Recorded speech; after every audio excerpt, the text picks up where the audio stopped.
Welcome back, Billiken fans. It's Zach Miller and Peter Hale. This is the Midtown Madness Podcast. Before we get going, thank you so much for listening. But if you're watching on YouTube, don't forget to hit the like and subscribe button as well as the bell down below. Get notified whenever we drop a new episode or random video, because we do that apparently. This episode and the whole season of the Midtown Madness Podcast is brought to you by Two Men in a Garden. Whether you like it mild or hot, chunky or cantina style, the people over at Two Men have you covered. Two Men in a Garden, they're local, man. They love St. Louis the way I do. I love their salsa. Pete loves their pickles and salsa. I'm just not a pickle guy.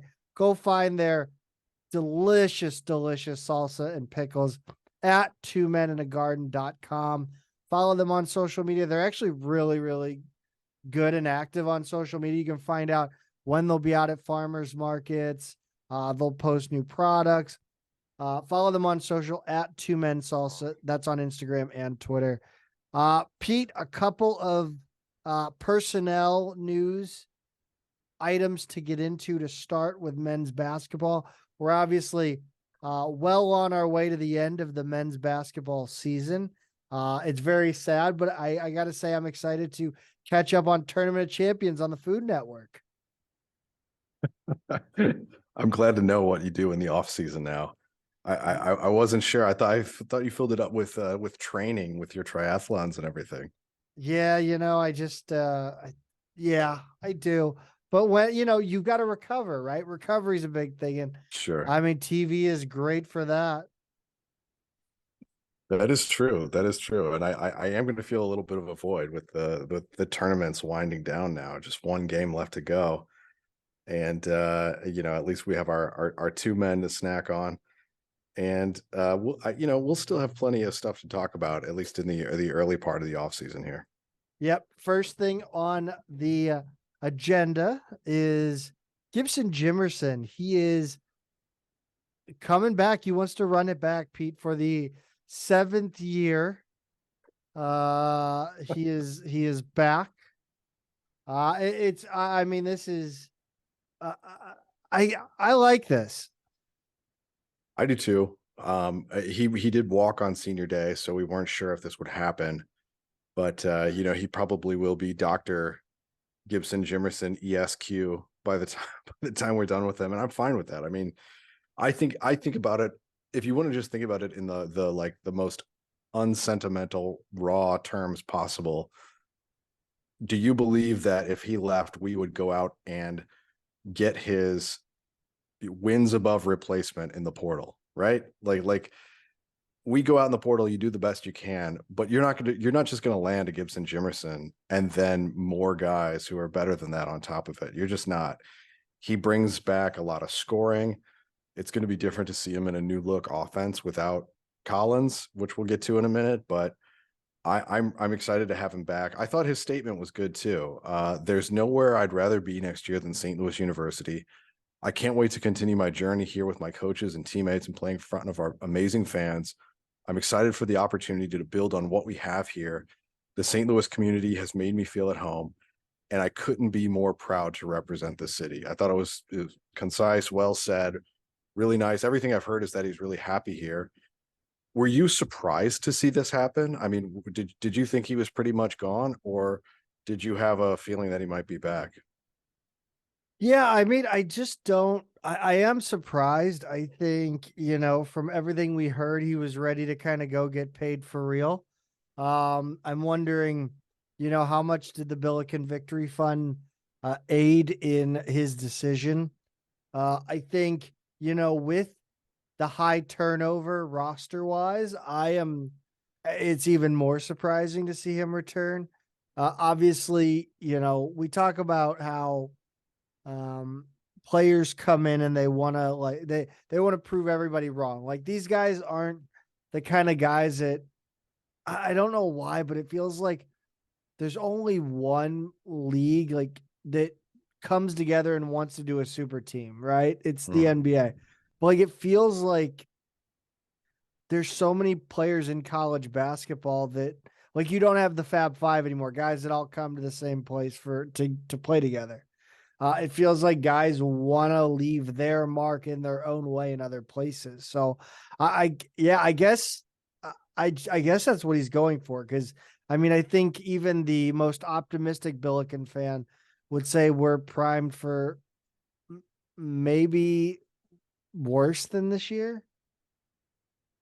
Yeah, it's we still have a few more scholarships to give, and before we can really finally give our ultimate prediction on what next year looks like. But it's there's no question that we're losing a lot, right? Like we're losing 6 guys. We're losing a lot of experience. No matter who you replace them with, we're as a matter of fact going to be less experienced at the very least. And even with Jimerson returning, we know we're losing a lot of our scoring. We're losing a lot of our minutes. It's going to be a completely different team. Jimerson has a chance to be a top 5 all-time scorer at SLU. And I know a lot of people joke and say, well, yeah, he's been here that long, but really his first year, people kind of forget he really only played 9 or 10 games before he went down with injury. So it's not a whole lot of extra time that he'll have on top of 4 years. So something to just kind of bear in mind. I'm not sure what all went into this decision, whether he just didn't feel like his pro options were going to be there yet. Still work left to do. I really don't know. I'm excited for him to come back though. I think he's going to be a nice, steady veteran presence. Gives you scoring, gives you shooting. I'm excited for it. He's a good guy by all accounts, and I'm excited for him. Happy to have him back. I don't, I wasn't if you had given me the option of everybody who was a senior or 4th-year player and we thought was heading out, he may have been number 1 in terms of who I would have wanted to come back out of the whole group. So I do feel pretty happy about this one, and curious to see what we do from here to fill out the rest of the roster. Yeah, I am too, because we're going to need some guard play. And it's kind of interesting because, and we're going to talk about Yuri Collins announcing that he will not return to college in any place, whether it be St. Louis or anywhere else. But this roster, it almost feels like we're really light on scholarships for losing 6 guys. And it feels like, all the eggs were in one basket with this past season. And I mean, in a lot of ways, we talked about it, right? It's, we're all in on this season. We got to win now. And we didn't. And now we have a semi-bare cupboard of freshmen. And I don't know. And guys that didn't get off the bench last season, except for Hargrove and Jimerson. That's really the big question, is we really don't know what we have in guys like Kellen Thames and Daniel Rivera, and like just guys we just didn't see. Daniel Rivera. Daniel Rivera is like the tiger in The Hangover. I forget about him. Right, but he's there. He's there. I think I've used that reference before, at least twice. So we just don't know what we have. Not to mention Sion Medley, Brock Weiss, Bruce Zhang, the freshmen coming in. We know one of the open scholarships is going to go to Larry Hughes. So all of it, like you do, 6 guys are on the way out, but like right there, that's 4 new scholarships spoken for. Jimerson's returning, so that really right now on paper, I think you've got 2 openings if my math is right. So really curious to see what happens here, with just and maybe it is 3, but with just 2 or 3 spots left to give, you've got to get it right in the portal. Yep. You've got to get it right. And we're going to get to it. But first we need to talk about Yuri Collins. He is re-entering his name into the NBA draft, this time not retaining eligibility, and will sign with an agent. Yeah, no, I don't know, man. Like it's funny because we've had this conversation where we talk about how eerie it is, the fan sentiment, kind of ready to move on, right? Ready to go on to the next batch of players, ready to closed the book on the Yuri Collins era at point guard, but like we did the same damn thing with Goodwin. And now we're sitting here like, damn, why don't we have Goodwin? And like, I want a guy like Goodwin. And are we going to sit here next year and be like, damn, I really wish we had Yuri Collins this year? That's going to be really interesting to see in terms of how that plays out. I don't disagree that it feels like people are kind of ready to move on. I think it has to do with like, look, you said it earlier, like this was the season. This is the season we went all in. We had the experience, we had the roster that we thought we needed to win, and it didn't happen. And it all went through Yuri. He was the point guard.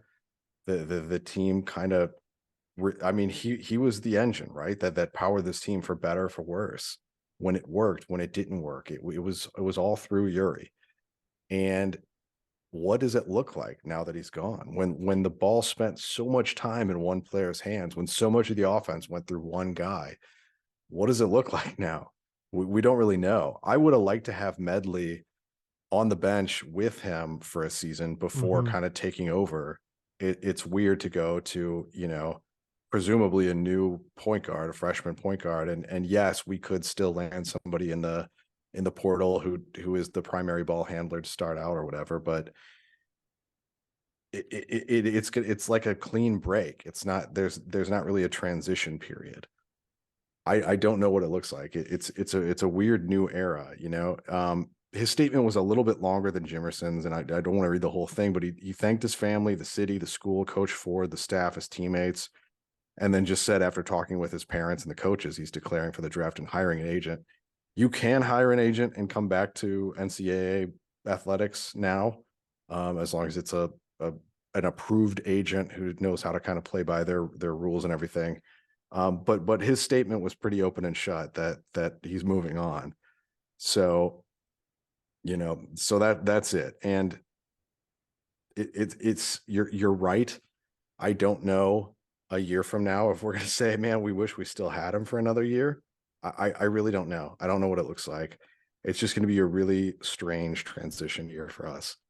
After having this many years with one guy running the show. Yeah, I'm going to be honest, man. I don't want to hear the word primary ball handler anymore. Like, I'm tired of like again, like, I mean, I realize that like the Majerus teams were, one in a million, but like, did we ever talk about who the point guard was? Like in any earnestness, like it never really mattered. We never talked about it. And honestly, I'm hoping for two guys that, you got a guy like Larry Hughes who can score and run the point. You got hope Sion Medley can, score and run the point. Like I want guys that can score and hold on the ball. I don't need another Yuri Collins. I don't. I mean, like it was fun as hell watching Yuri Collins do Yuri Collins things, but I don't love like the in between is just kind of almost, I don't know, pulling teeth. Like he would either be great or, didn't. Yeah, he's got assists. I don't know. Yeah, it's interesting. It's going to be, and there's probably still some time for us to mull it over, but how much of the record breaking and the assists were in the service of winning? And I think that's debatable at this point, and it remains to be seen kind of where the program goes without him. With an all new cast, aside from Jimerson and Hargrove, I just don't know. I don't know the answer to that. Would we have been better off with another point guard? I don't know. He was great. He was undeniably great. And one of the things that's interesting to me is like now that he's declaring for the draft, I think you and I probably agree that he's not going to get drafted. Only 60 guys get drafted every year. It's incredibly hard to be drafted. It's not a knock on Yuri. It's just the reality of the situation. Jordan Goodwin didn't get drafted, and he's playing well for the Wizards in the NBA this season. 25 minutes Yeah. last game. So, so I am really curious to see what's next for him. What's next for Slew? What do you think his pro prospects are? What does a path to the NBA look like, and how realistic is it in your mind for Yuri Collins? I think it's undeniable that he has some of the best court vision and passing to, to ever grace an NCAA Division I basketball court. Obviously there's questions on his size, questions on his shooting. But again, like Jordan Goodwin wasn't a shooter. I think you give him a summer to prep for the draft. Who knows? He doesn't have to do anything else but shoot basketballs. Like anything's possible. I think if he can shoot, sure. But I think there will be a team out there that will put him on their, like, no doubt, give him a G League deal. Absolutely. And they will see if they can't develop a shooting skill set. And that's what it's going to be dependent on. He's a unique enough player to where I think if you surround him with guys who are NBA level or G League level athletes, shooters, defenders, like, it's going to be interesting to throw him into a roster like that and kind of see what happens. They're not going to let him dribble, the way that he did at SLU. He's going to have to, move the ball a little bit sooner and differently than he did at SLU. But I do kind of think, like, yeah, maybe that he is a special enough passer. His vision's that good. He's going to have more opportunities in transition. Maybe there is something for him out there, and maybe he can play his way up into the league eventually someday. It's going to be situational. He's going to have to develop as a shooter, as a defender, as everything. But there certainly is a path here. It's going to be a long, difficult road. It's going to take a lot of work. But we'll see if he's up to the task, because I do think there is something there where they're going to want to keep him around in some level, be it in the G League for a while or whatever, to kind of see if what he does meshes with a true NBA type roster and not just, a college level team. Yeah. I guess we've talked about the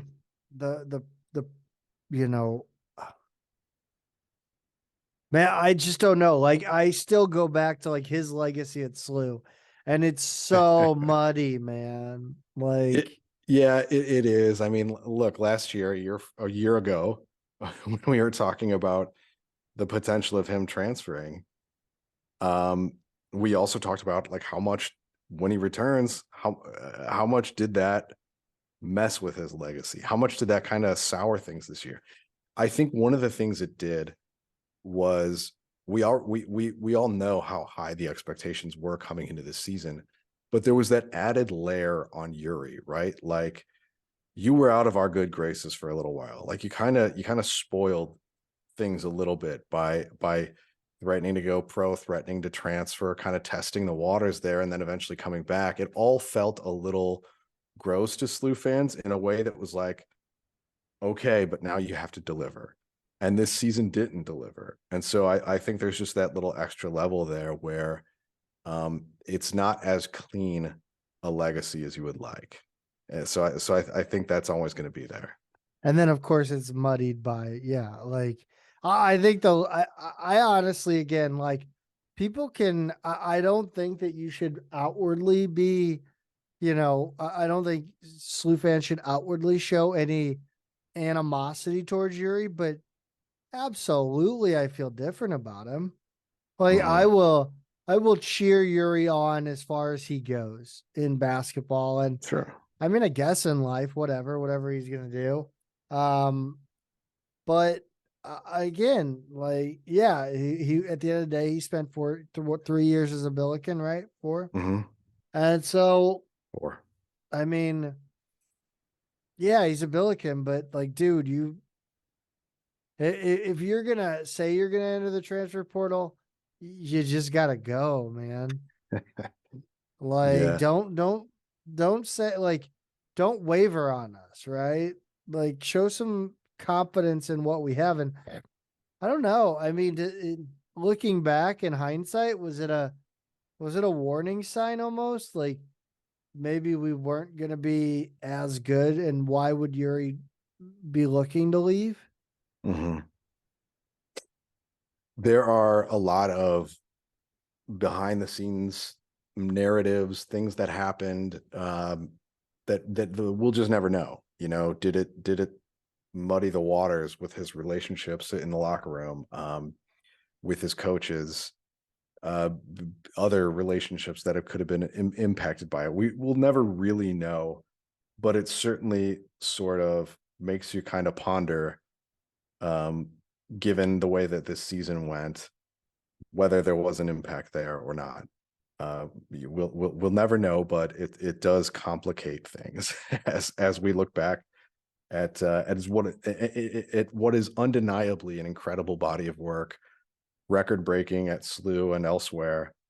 Um, just not as clean and uncomplicated a legacy as you'd like. Yeah, I think that's kind of where we're at. I think, uh, yeah, I think if he come just straight up doesn't enter the portal, I think we're talking about a guy who's universally appreciated. I don't think we're as, critical of his mistakes as we might have been this season. So yeah, wish all the best to Yuri going forward, and really I hope he makes the NBA. I really do. Absolutely. I mean, hey, look, every Billiken who does makes this a more Yeah. attractive place for future players to come. Yeah. Let's talk about the transfer portal. I think we've heard rumors that was interest between Caleb Love and St. Louis University. Caleb Love, of course, the St. guard out of St. Louis that played on that North Carolina Final Four team last year. National champions, did they win it all? I don't remember. No, they were the No. runners up. Yeah, that's right. So yeah, Pete, what do you make of that? And I mean, it's exciting, but it kind of flies in the face of what we as a podcast have kind of put out there that we'd like to see out of kind of the change brought to Billiken basketball by Travis Ford. Yeah, in terms of Love specifically, he's an interesting name, right? Because like he had heading into the tournament last year, and then most of this season, he's kind of had a reputation as a chucker who's not an efficient scorer, who's extremely talented but just frustrating, right? So he's kind of a tricky player to know how to feel about. At this point, it kind of looks like there are some other schools that are probably more likely. From the beginning, we had heard Florida State. It sounds like Mizzou, Indiana are in it. Wouldn't be surprised to see him end up going somewhere like Mizzou, close to home, SEC school. No doubt they've got the NIL bag there. So we'll see what happens. Certainly, I think SLU was in the mix, involved. I don't know what our offer would have looked like relative to a school like Indiana or Mizzou or Florida State for that matter. But it was fun to think about, right? I mean, I guess it's not over yet as we pod, but certainly fun to consider someone of that talent level coming to the A10 and feeling like he's probably going to be relatively unguardable. And that it would really be in his hands how much he scores. He's not been a great 3-point shooter for the most part. He was incredible in the tournament last year in that run all the way up to the Kansas game that they lost.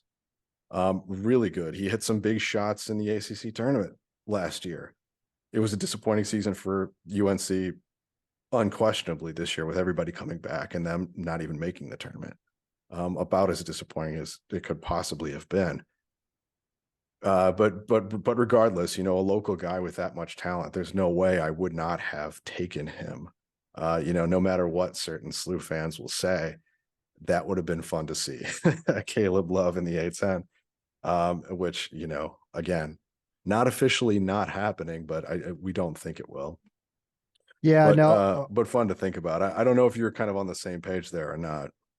Again, I mean, it would fly in the face of kind of my opinion on what this team needs and this program needs to do to get back to, you know, an entertaining style of basketball that, you know, or a winning style of basketball for that matter. Sure. I just, you know, obviously we're looking for a guard, a ball handler, preferably combo point guard, shooting guard. We're also probably looking for a power forward and a center. I would love to see two veteran guys at that power forward and center role. Maybe run the center with Vice and run the power forward with Zhang and just, I mean, I don't know. Like that's how I would view it. That way you get some experience next to that rookie. But we are looking at a power forward out of Texas Tech. They're obviously going through a little bit of turmoil in that program. They're actually still in the running for Robert Jennings, the power forward. But he is got SLU on his top 5.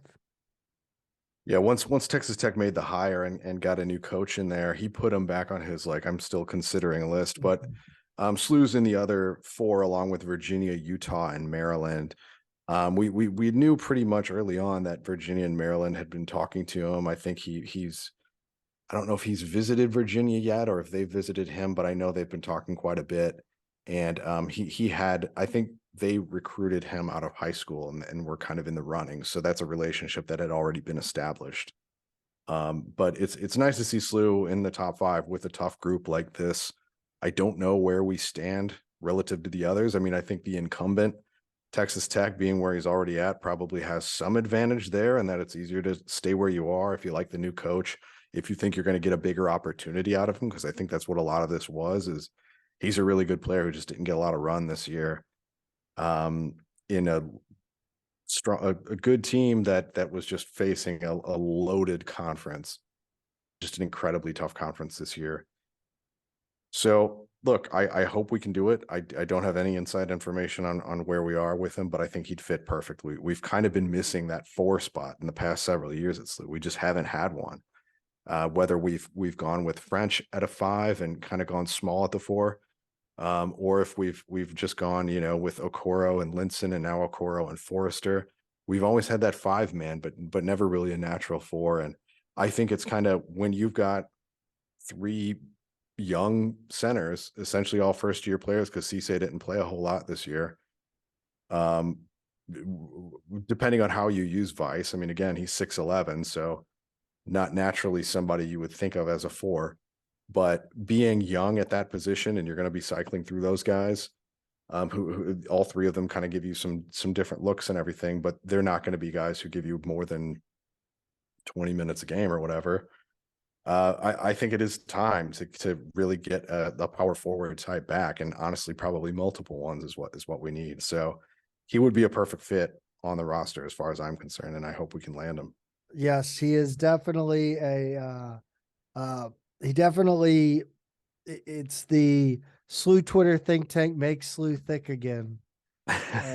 Big boys. Let's get some big bodies. That's right. Let's play some more bully ball, at least on the inside, man. Like I think guards, yeah, we could use some beef, but you know, the center position, I miss Jimmy Bell, man. He was that dude we kind of sorely missed at that 3rd center spot. A10, man, a lot of transfers. Surprisingly, the mass exodus out of Dayton, Ohio. The thing that kind of surprises me most is seeing all these names, and the one we're not seeing yet official is Holmes. Yeah. He's been rumored for a while to be thinking about declaring for the pros or transferring or whatever, but I haven't seen him make a move yet, and that's interesting to me. But the ones we have seen, Mustafa Amzil, Mike Sharavjamps, Mongolian Mike, as most people know him. He declared for the pros, though. It's not really a portal move for him.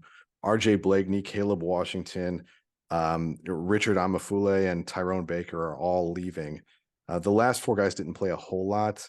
Then they do have a guy coming in from Robert Morris, Enoch Cheeks, who gives them a second point guard, which I guess is an insurance policy on Malachi Smith, who just had surgery. He's supposed to be back next season, but they're at least shoring up their options there, given how much of the season they were missing him this season. So yeah, it's interesting to see. I don't know who else they kind of have lined up, but it's going to be a lot of turnover there at Dayton, and I think it's kind of a similar situation to SLU. Instead of it's just a lot of second and third year players who are going instead of fourth and fifth year players, right?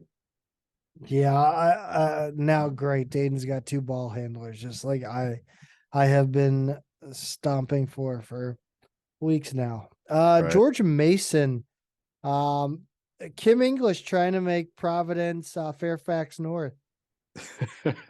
I loved the tweet. I guess it was West Pine Bills, right? That said something about trying to win the Big East with a roster that finished 5th in the A10. Pretty galaxy brain move, but yeah, Josh Oduro and Justin Fernandez are following him to Providence, and then you've got Ogiaco, Ronald Polite, and 2 other guys who didn't play at all are all leaving. Nobody coming in yet, but I would imagine we could see a couple more departures, and certainly plenty of arrivals by the time all the dust settles there. I don't know if anybody else is going to go to Providence, though. I don't know who else is Big East material on that team. Speaking of another place that lost their coach, VCU. There's a few on this list, and a couple of them we actually reached out to in the portal. Yeah, so Josh Banks and Jaron McAllister, who didn't play this season, they were already in the portal before the coaching change, and then after the change, we saw Ace Baldwin, Jaden Nunn, Nick Kern from St. Louis, Jalen Deloach, and Jameer Watkins enter the portal. Now, I know SLU reached out to Deloach, but was there anybody else on that list? Did we talk to Kern? I thought maybe I just made that up in my head. Maybe. I mean, I thought maybe we saw Jaden. I thought it was either Nunn or Watkins. Okay, that could be. I don't know. Deloach is the one that I know. I would have really liked Deloach and or Kern. Give me both of those guys. Kern's interesting. Kern's definitely the kind of defender I would want. I don't know if SLU as it stands is the best fit for him, but I would love a defender like that for sure. I think he's got some stuff that I would love to have on this roster. Not a whole lot of scoring out of him, but certainly defense. Yeah, and God knows we need defense. Can he set a screen too? GW, 5 guys entering the portal. Hunter Dean's really the only one of any note. The other guys didn't really play. Nobody incoming yet. I don't know. This one doesn't do a whole lot for me. I thought Hunter Dean was pretty soft. So not a big loss either. I think they can probably do better. LaSalle Nickelberry out of here. Former Billiken recruit too. Yeah, the Drame twins are also hitting the portal. We recruited Nickelberry out of high school. I think he went to Louisville first, if I'm not mistaken, then LaSalle, and it looks like he's going to finish up at a third school. I thought he'd be a little bit more consistent at LaSalle than he was, but regardless, kind of interesting to see. I thought the Drame twins might actually be a bigger loss for them in the end, but I don't know. We've got Fran Dunphy there now. They're in good hands. Duquesne, Kevin Easley is out, and so is Maceo Austin. Austin's going down a level. Slippery Rock, D2. Which they used to be D1. Yeah, way back in the day, right? I think so. Yeah. And then Easley is a kid from Indianapolis who SLU recruited out of high school. And I think is Duquesne his second or third school already? So he's just he was out mid-season. I don't know what the deal is there, but not somebody, even though I thought he was pretty good out of high school and I liked him then, not somebody I'd be interested in now. It just seems like too unstable for me. Davidson. I don't know who either of these guys. Oh, actually, I do know who the first one is. Yeah, Desmond Watson. He actually played pretty well against SLU. Michael Katzak, less so, less of a name. Watson, I actually like quite a bit. I, wouldn't be opposed to reaching out like to a guy like that either. But they're bringing in Angelo Breezy from Villanova, who I think will be an instant Did we impact player recruit that there. guy? I don't believe so. No, No. no, I don't Sounds think so. familiar. I think I just saw him go to Villanova. I was like, oh great, another Italian shooter. They love Italian names at Villanova. Yes, they do. Loyola. Did you know Loyola finished last in the A10 this year? I do believe I recall that. Yes. Yeah, 15th out of no. 15. Yeah, they got a few people heading out. Marquise Kennedy, Jacob Hudson, Saint Thomas, that's his full name, and Nolan Merrill are all out. All pretty good players, actually. I don't really know much about Merrill, but the other three I thought were pretty solid. And they were guys who, as we said earlier in the season against Loyola, they just weren't going as deep as they could or should have this season. But they are bringing in a guy from Dartmouth who's a nice player, and yeah, they're gonna have to bring in a lot more because nobody saw them finishing in the basement of the A10 this season, and they did. We really should just bring in like the grad transfer Ivy League All Stars. Sure. Yeah, Like I'm let's not opposed to it. just bring in the best seniors for grad school. Yeah, Princeton Uh, had a couple guys this year. Yale had, I don't know, had a couple guys. Harvard's had talent lately. I'm not opposed to it at all. UMass, man. Frank Martin, not he's gonna have a big roster turnover. Yeah, he needs a plan because there's a lot of talent going out the door here. Noah Fernandez and DeAndre Dominguez, two of I think the best players on that team, along with Tafara Gapare, John Kelly, and TJ Weeks. Gapare was, I think, had a pretty good game against SLU when they beat us. So yeah, that's a lot of talent going out the door, and it doesn't seem like a sure thing that they've got those kind of replacement level guys coming in. So it's going to be a lengthy rebuild there, it seems like. Rhode Island, I really like it's so hard to think about this like year to year now with all the transfers. Obviously Rhode Island was dog poop this Yeah, past season under Archie Miller. Um, yeah. yeah, they got a few people heading. Ish Leggett, Brayon Freeman, Lewis Hutchinson, Sebastian Thomas, and Abdu Sam are all leaving. Jaden House from High Point is coming in. Look, I think Archie, I think at the end of the day, is a good coach. I believe in his ability to attract talent. There have been a lot of seasons where Rhode Island has looked like the transfer portal winner, and it's never really come together the way that we thought it would. They always seem to have guys coming in from power conference schools. They've got size coming in, athleticism coming in, and it's just never really come together. Also, we've got weeks, months to see how it does this season, but this is a lot going out the door. Leggett and Freeman were two of their best players, and I thought Sam could have been a pretty good big man. So maybe Archie is pushing these guys out because he's got a plan, but I don't know. I don't know. A lot of work to do there. Bonnie's 3 guys leaving. Yeah, none of them really played much. Max Amadison was a guy that SLU recruited spring of his senior year. I guess that would have been a year ago. I think we kind of took a look at him. We're in the running for him, but no, he didn't play much at Bonaventure this year.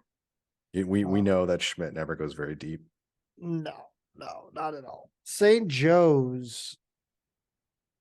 Quinn Berger, Lewis Bleachmore, and Anton Jansen have all hit the portal. You can tell this the way I said their names that none of them were really a factor. We're entering year 5 of the Billy Lang experiment, and I have yet to really see much movement there. So I don't think this really makes a difference, honestly. Is Pat Riley the last NBA head coach? Like he started in the NBA and then came down. Is he the last big success? I don't know off the top of my head. I don't know. Hmm. Why? No, I was just curious. I don't know. We talk. I ask questions. I don't Yeah, freaking know. I don't Uh, know. Fordham. You know what? For the first time in a long time, we're not talking about a promising freshman leaving Fordham. I know, to go on and star and have a big career somewhere else. Luke Hardenberg is leaving, but they've already got two guys coming in. Jafet Mador from UTSA San Antonio, and then Josh Rivera from Lafayette, who was a pretty sought after transfer actually. So it sounds like Fordham is doing, they're a net winner already in the portal when for the most part nobody else in the conference is. So that's pretty impressive. I know Richmond fans were dreading this one. Malcolm Dredd hits the portal. I think he was a redshirt freshman who didn't really do much yet. But when you've got the longest tenured coach in the A10, I guess you get that stability, right? Yeah. Pete, there were some A10 coaching changes to happen, but you know what I don't like? Changing my salsa brand. And that is why I always buy Two Men in the Garden when I do. Yeah, Zach, you don't need to change brands when you've already got a winner, a proven winner who delivers season in, season out, always gets you all the way through the tournament. What more could you want? I just gotta say, like, I just got through the last of my jars now, and I'm thinking about what I want in my next order. It's almost And grilling season, Pete. that's a good point. It is almost grilling season. There's a lot of options in there. Like that, the mango on top of A little mango salsa on a burger. You could on get a their burger on pickles. some grilled You could chicken. do the pickling kit again. That's true. I've got to do that. I'm definitely going to do some more onions in that smoky chipotle pickling pouch for some kind of barbecue bacon cheddar burgers. Just an incredible combination. Going to go back to that. But maybe we'll throw a poll out there this week and kind of see what the next order should be. We'll leave it up to the people. But anyway, find all of these products and more at twomeninthegarden.com and on their social media, Two Men in a Garden.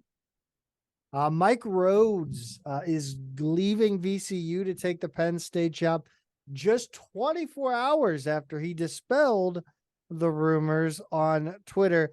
And this is this is probably a bigger villain turn than LSU women's basketball. Oh wow. Yeah, that's an interesting comparison. It's it's been such whiplash, I imagine, for VCU fans because they were riding so high into the NCAA tournament, really riding high, just storming through the A10 championship, getting the one bid we got this season. They, so vocal in their celebrations. And even though it was a quick exit from the tournament, pretty happy with how their season went. Right. And then, yeah, all the Rhodes rumors start immediately. And eventually, after what seemed like a much longer courting period than I would have expected, he finally signs. And it sounds like it's going to be 7 years, $25 million. 7 years is crazy. That's actually the part to me that really stood out the most was 7 years. Kind of a just an incredible number to give a guy that much time. Basically, what, $3.5 million a year.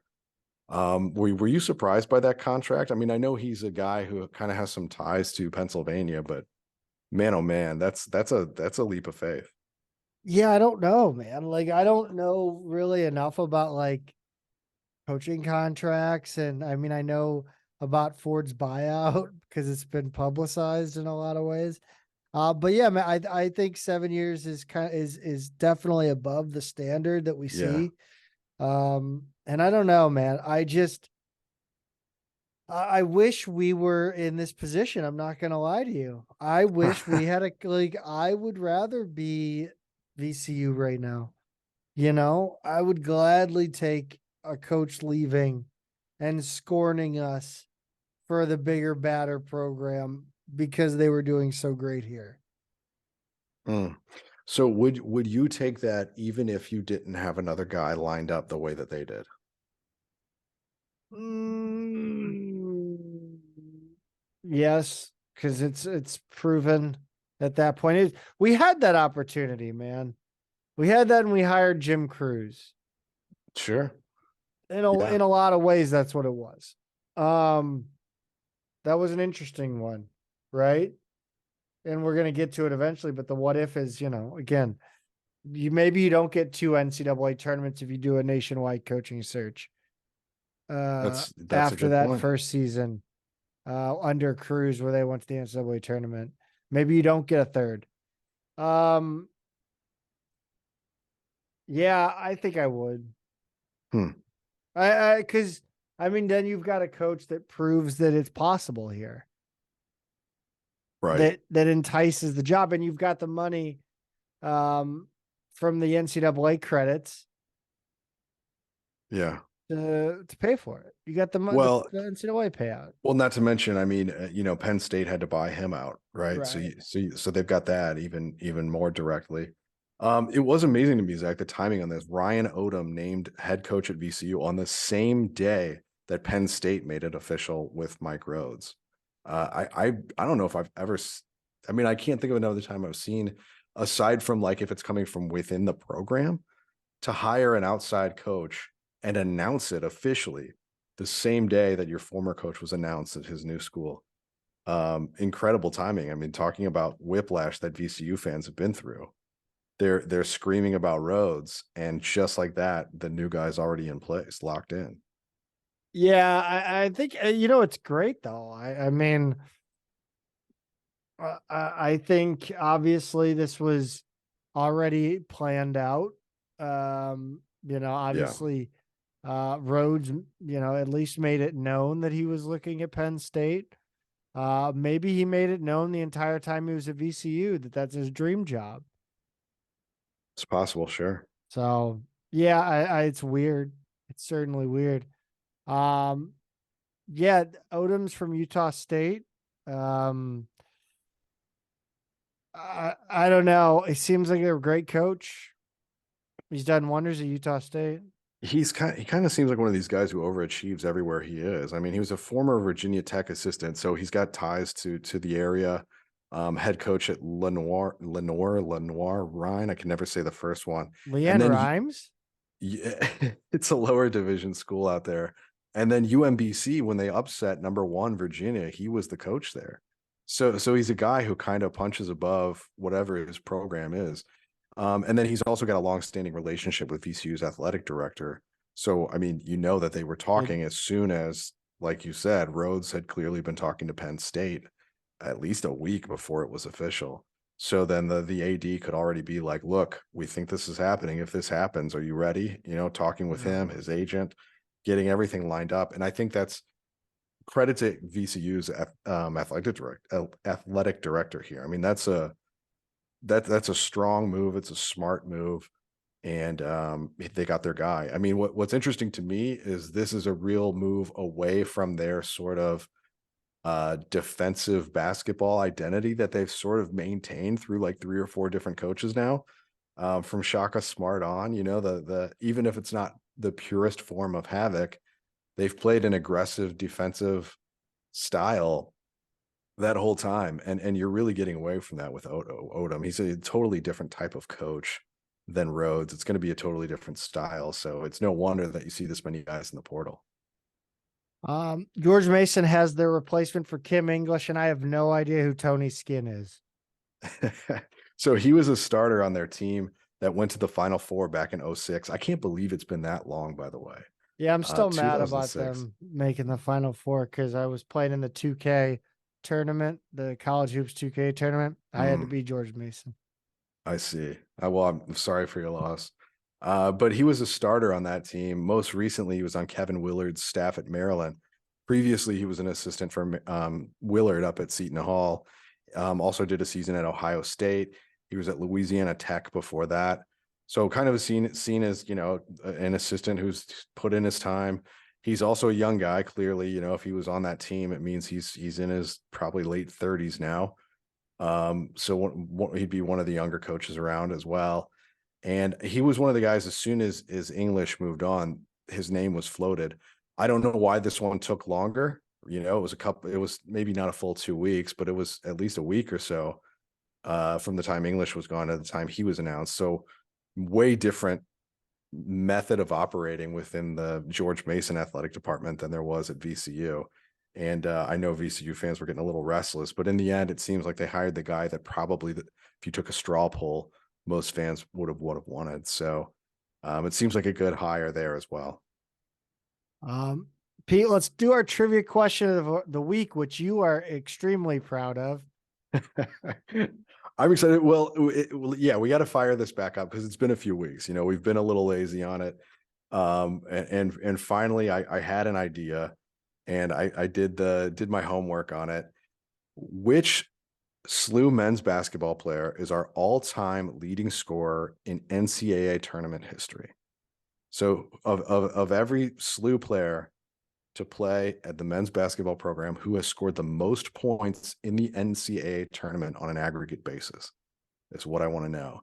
And I like this question because you really have to think across eras and who was playing when, but I don't want to say more than that.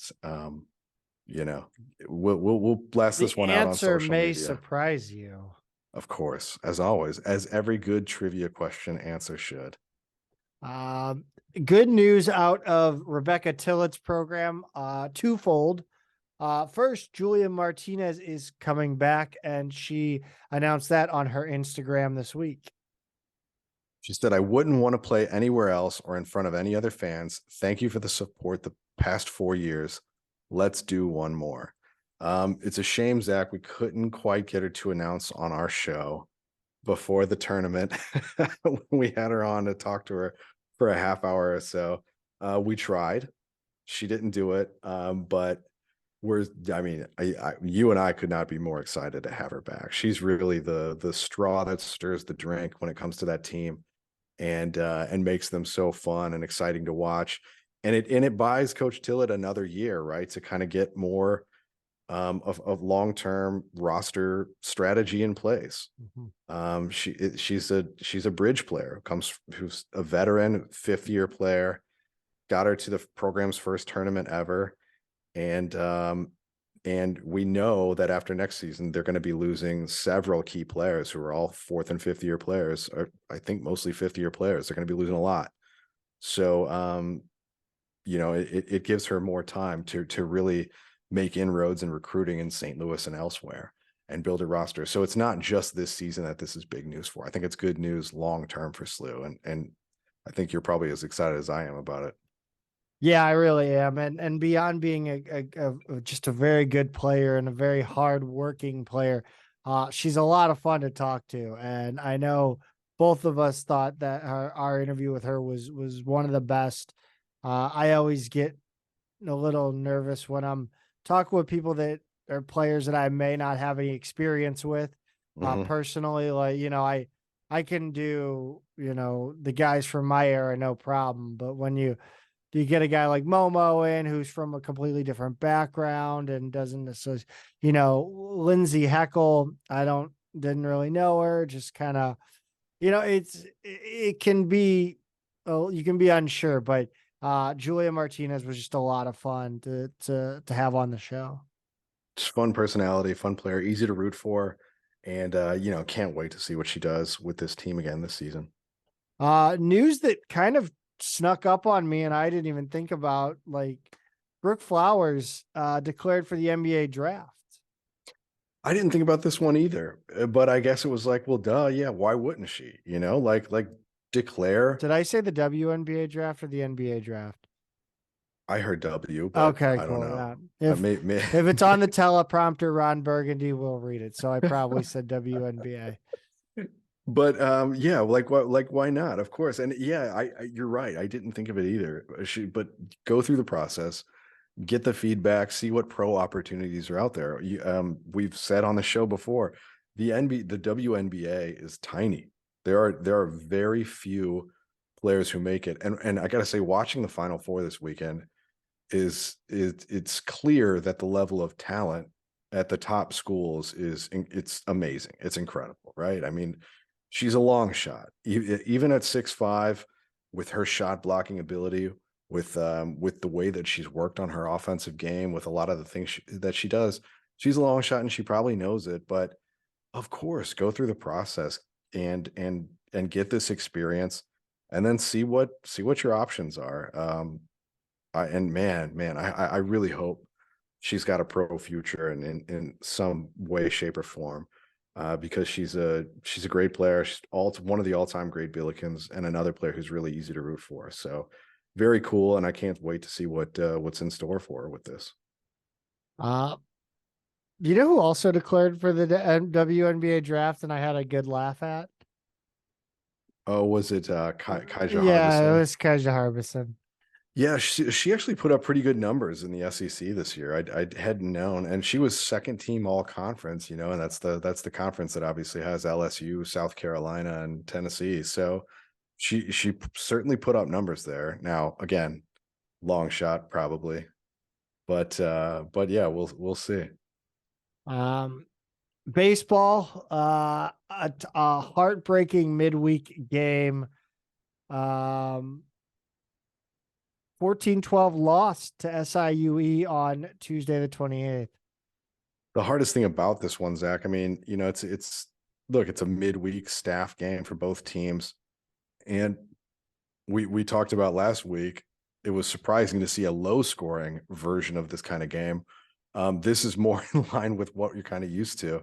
But the hardest part about it was it brought their losing streak to 5 after that San Jose State series. And 4 of those games were decided by either 1 or 2 runs, with 3 of them decided in the final inning. So it feels like a team that's just been right there, and things haven't gone their way. And again, when you play a staff game like this, a lot of pitching changes, got the aluminum bats. It's early in the season. It's just there's a high chance for, I guess, what you would call randomness or unpredictability in this kind of game. Yeah. No scoreless innings in this one, more runs than hits. Cole Smith, Cam Redding, and Tyler Fogarty all went yard. This was Redding's first game back. It was great to see. Yeah, it was. And he comes back, and the first pitch he sees, he puts it over the wall. It's like, welcome back, man. I mean, happy to have you, Captain. No yes. Oh, Captain, my Captain. That's right. Pete, talk about the scoring in this one, other than the Billikens home runs. Yeah, so the top of SIUE's did all the damage. The first and second batters went 5 of 10, 5 for 10 with 9 RBIs, 2 walks, 6 runs, and both of SIUE's home runs. They scored 4 in the top of the 9th to take the lead and managed to hang on for the win. That's, the other kind of brutal thing about it is SLU did have that 12-10 lead going into the last frame. So none of SLU's pitchers escaped without an earned run here. And the first 5 of those 6 pitchers all gave up 2 or more earned runs apiece. Luke Gasser is the one who wound up taking the loss, though. Pete, I decided this week that the most degenerate ass gambling thing you can do is bet on a college baseball midweek game, only to be followed up by betting on a weekend college baseball game. I think that's probably right. If you're betting on college baseball, that's can you bet on college? I assume you can. I'm not We'll look that up and all. report back next episode. I'm not a gambler at all, but if you're betting on college baseball, that's to me, that's what rock bottom looks like. Your accounts need to be frozen. 9-4 win over UMass in the A10 opener Friday the 31st. And this ended up being a clean sweep and a 3-0 record to start A10 play for the Billikens. Yeah, which is great because not every one of these games looked like a sure thing. But Cam Redding, again, kind of the hero in this one. He drives in 4 runs, homers in his second straight game back from injury, and a 2-run double in the 4th is how he preceded that 2-run homer in the 6th. Patrick Closey and Dom Cusimano each had 2 hits apiece, and then Closey and Ethan Sitzman had 3 runs each. Henry Littman wound up giving up 3 runs in 5 innings, but got the win. Jack Weber pitched 3 innings of scoreless relief, and then Colby Downard finished it off. So just a really nice, actually, now that I'm looking at that, I think Weber gave up 1 run in relief, but regardless, nice effort from the staff in this one too.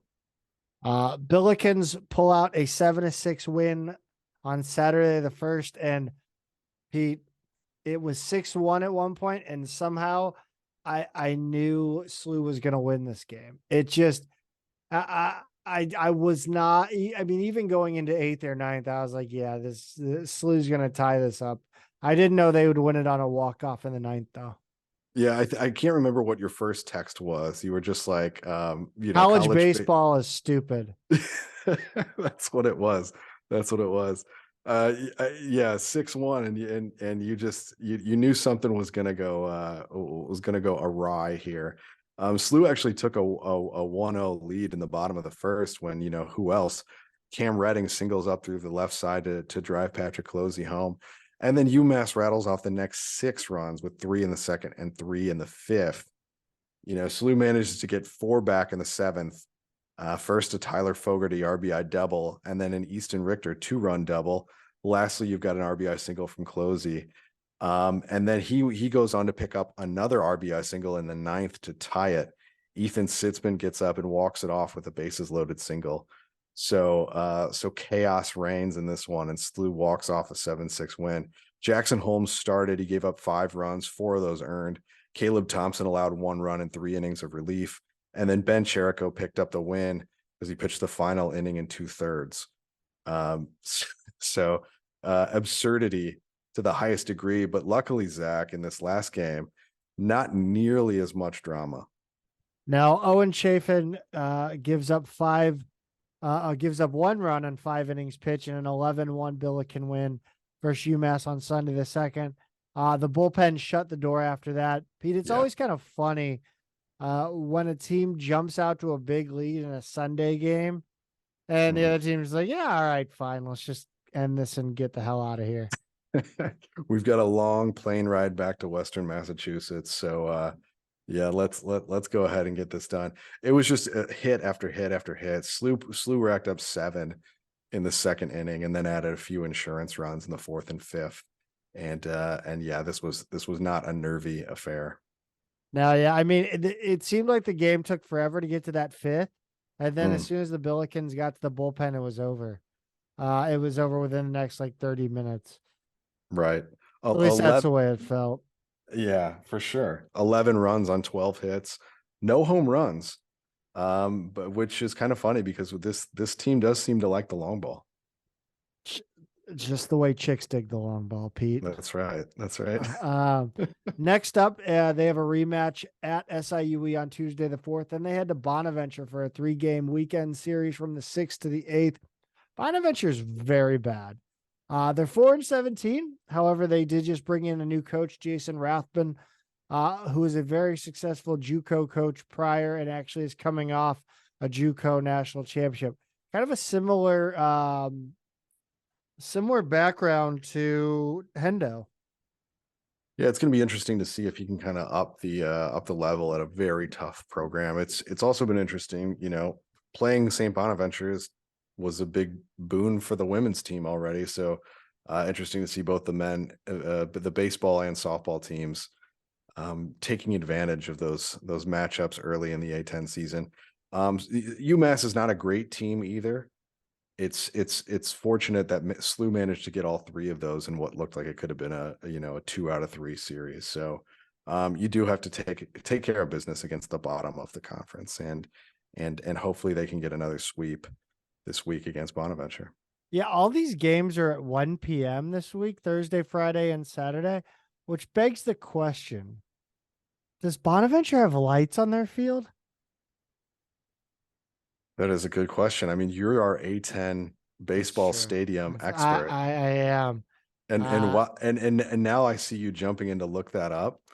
So I'm going to go ahead and run through at least the first softball game while you do that. Adam, there we go. On Wednesday, the 29th, the softball team got a 10-2 win against Eastern Illinois. SLU got out to a 1-0 lead in the bottom of the 3rd on a Gabby Kowalik RBI double. Eastern Illinois then took the lead in the top of the 5th by stringing together some singles. And then in the bottom of the 5th, SLU really got cooking. Abby Mallow retook the lead with a 2-run double. Grace Mack came in to pinch run for Jane Kanicki after her single, and Casey Etling hit a 3-run homer to make it 6-2 SLU. That was really all they needed, but they added 4 more in the bottom of the 6th to end it. hit 4 straight singles and a couple extra runners scored on the 4th one because of a throwing error by Eastern Illinois. One more RBI single, and that was that. Taylor Hockman went the distance and got the win in this one. Do you have an answer yet before I move on to UMass? It does not have lights. So there you go. That is Day games only. wild. The Wrigley Field, the pre 2010s Wrigley Field of college baseball stadiums. It was convenient they never went to the World Series. Pete, the UMass doubleheader on Saturday was canceled. It was moved to basically they just said, let's play 2 on Sunday and call it a day. Right. Yeah, I guess the rain, it seemed like there was bad weather all over the Midwest this weekend, so I'm not exactly surprised at that. But the first one was a 12-1 win. And now I'm saying the Midwest, and now I'm realizing this one was played up at UMass. And it was the men, the baseball team who played at SLU. So regardless, a tough weather weekend all over the place from what I've heard. 12-1 win in the first game, so not a whole lot of drama in here. Chloe Ryan had a double and 4 RBIs. Abby Mallow went 2 for 4 with a home run and 3 RBIs. Billikens lose 4-3 in frustrating fashion in the second game of this series. Billikens tied the game in the 9th, but gave the walk-off with 0 outs in the bottom half. This was another one where it really felt like the Billikens were going to come back. Unfortunately, they just didn't take the lead. Next up for the softball team is SIU Carbondale on April 5th. And then they head to Dayton for a 3-game series on the 7th and 8th, which will be for first place in the A10. Dayton has a very nice non-conference record, much better than SLU, but we'll see how things shake out in conference. Pete, the men's tennis match versus Bellarmine on Saturday, April 1st, was postponed due to weather. They played at Indiana on Sunday the 2nd. I think this could be the first time that a Billiken tennis match was available to stream online. Oh, wow. Yeah, so Indiana streamed the tennis match on their portal, whatever video portal, not ESPN and not Big Ten Network. Oh, that's cool. And Yeah. and you think this was the first ever? That kind of Has surprises to be. me. I mean, the A10 championships streamed. I'm talking like Just regular season. Yeah. Because they don't play a lot of conference games. So I know it's, even with that ESPN Plus contract, it's just not a priority tennis because it's mostly non-conference matches that they're playing. Yeah. And I mean, this was at Indiana, so it's definitely Indiana. I mean, Sure. Right. The interest in SLU tennis, unfortunately, is not, by the way, the embarrassment, and I wish I may throw this in the front of next episode, the embarrassment that is the baseball and softball streaming schedule this year for SLU to go completely backwards. I mean, the broadcast is single camera this weekend. Behind home plate does not move. Camera does not move. No balls and strikes. No runners on base. And thank God for Colin Surrey painting the picture. Sure. But it's an absolute nightmare. So it's horrible. They basically have the manager's, game film feed. Yeah. Yeah. Oh, that's a bummer. Yeah. Pete, talk about the women's tennis match at Missouri State. Yeah, I will. But just as a reminder, the SLU, the men lost. It was 4-0 at Indiana, and they moved to 14-3 on the season. This was one of the few real tests they've had. And then they'll play on Wednesday the 5th against Illinois State at the Dwight Davis Tennis Center. The women won 6-1 at Missouri State on Wednesday the 29th. In singles, Elizabeth Mintusova eked out a win in the number 1 spot. Nora and Hashem lost in the 2 spot, and then SLU went on to win the last 4 singles matches. They also won 2 out of 3 doubles to grab the doubles points. So even though 6-1 looks like a nice win, it was kind of nip and tuck there for a while. But the women moved to 13-5 on the season. and that matches their win total from last season with 6 regular season opponents left to go. So they can really build on where they were. Next up, they are at Dayton on Thursday, the 6th. Pete, a bit of a bummer of news out of the track and field program. They didn't get to host the Billiken Invitational, which really is the only spring event held on campus here for track and field. It's an extra shame too, because it's the follow-up, to Toby Gillen's performance out at NC State, which was huge. But yeah, canceled due to weather. It was scheduled for Friday the 31st. And I kind of wondered, like, would they push it later in the weekend? But maybe they looked at Saturday and just said it's not going to happen. And Sunday probably is not feasible, with teams having to travel and everything. Yeah, I know. My buddy Scott Vicker was looking to bring his JUCO team down from I think he's in Iowa still. But they weren't going to make the call until I want to say a certain time, and that was when they were going to be getting in to town. So Right. bummer there. They'll head to the Illini Challenge on April 7th and 8th. Pete, the men's soccer team played the spring match against Indiana this weekend. The Living Legacy Fund is the benefit over at Scott Gallagher. This is a good result, I feel like, for the spring. Sure. I mean, it's not the exact rosters you've had in the fall. It's not the exact rosters you'll have in the coming fall. But we know from the NCAA tournament experience, Indiana's the real deal. As blue blood programs get in men's soccer.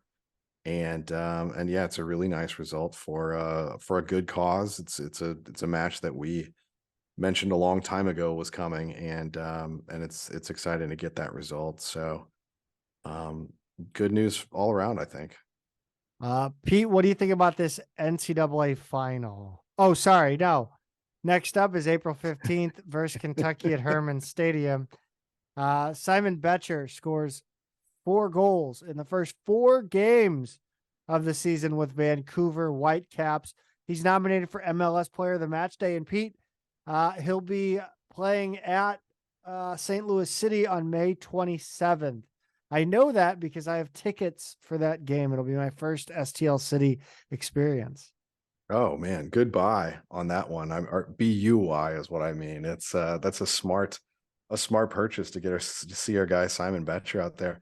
Once again, proving that you come on our show and you become a great. And Yes. And we're like the Good Luck Chuck of podcasters. We're like Dane Cook in Good Luck Chuck. He was mostly playing for their second level team and came up to the top team and scored a goal on his first touch. And that's when we caught him the first time around. And now here he is. Many more opportunities, many more touches, many more goals. And it looks like he's thriving in MLS. And as we said earlier, when we talked about Yuri, putting your players in the pros, and especially in this situation, watching them thrive, this is a good thing for your program. So great news for SLU Soccer, great news for Simon Betcher, friend of the show. And obviously we wish him all the best until he runs into STL City when Zach is in the house to watch. Definitely. He just seems to be like the king of being in the right place at the right time. Yeah. His first goal was that's that called way. instincts. It's called Yes, instincts. 100%. Now we're gonna talk NCAA final. Who you we got? couldn't skip Betcher. Yeah, who you got? I never thought I'd say this, but UConn feels kind of inevitable, right? I mean, like they've been steamrolling everybody. I think if they win this game, they will have had one of the most successful tournament runs ever in terms of margin of victory at every round aggregated. I mean, it's been incredible. And for a 4 seed, man, I mean, I know that they were number 1 or 2 earlier in the season for a while, but there's no denying the amount of talent they have and how good we knew they could have been. But to see it come together at the end like this, wow. Yeah, it feels bittersweet to watch these Final Four games because you started the beginning of the season and were we saying that this Billiken team was going to make a Final Four? No. But you see a team like San Diego State, and they certainly don't look, the on paper, the talent certainly doesn't look that far off. A team like Florida Atlantic, certainly not far Oh, off for talent sure. wise. Yeah. It's tough to watch these games as a Billiken fan. It is. It is. I mean, like seeing a tournament that go to a Final Four that's a 4, 2 5s, and a 9 makes you wonder, like, were these teams seeded wrong? Did they get all the seedings wrong? Are these just the teams that happen to be end up the most favorable matchups for how they play? Is it a fluke? I mean, who knows? Like, there's so much variability that goes into this tournament. But you're absolutely right. Like these Florida Atlantic and San Diego State are teams that are not out of our league talent wise. Expectations for what we thought coming into the season. Certainly Miami is a very good team. UConn's got a lot of future pros on that team.